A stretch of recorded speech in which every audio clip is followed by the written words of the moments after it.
we might already be in a simulation, just not the computer-generated kind. And in which case, I mean, the reason for mentioning it isn't how do we get out, although that, of course, is a valid question, that everything that's unfolding now can be approached, and this is a point I didn't finish earlier. I knew there was something. How do we check? What are our terms for engagement with the adversary? It can be approached in the spirit of a simulation or a waking dream, which is that it is rich with symbolic content, and that how we act within it, although it's significant and extremely relevant, it's all we've got really is our actions and our choices. It's not, the terms aren't what we think they are. They're not about survival of the body. They're about the integrity of consciousness.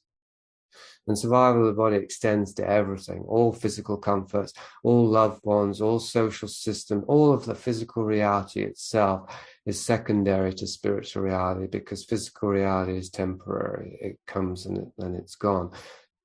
Spiritual reality is eternal. And yet there's some weird intersection whereby what we do while we're incarnate in this life, because it's all we have, affects the shape or the configuration of our consciousness on its return to eternity. So that's it. Once the game's over, and our score remains the same. Not that one you think in terms of scoring, because that's a bad model, but just have to be simple here. So, yeah, the way in which we engage with the adversary, it can be one of non-resistance, non-reaction, non-hostility, but as opportunity to martial arts, really. I mean, martial arts is a simple model. Like the adversary's coming at you with all this force, you know the right moves, and you move in the right way. And whatever force that adversary that's coming at you is trying to direct at you, is what undoes them. And you just stepped out of the way in time, or maybe you grabbed him by his finger and broke his thumb. I mean, there might be some sort of engagement. So, and this might seem contradictory to what I'm saying. There's no way to face the state head on. Well, I agree with that.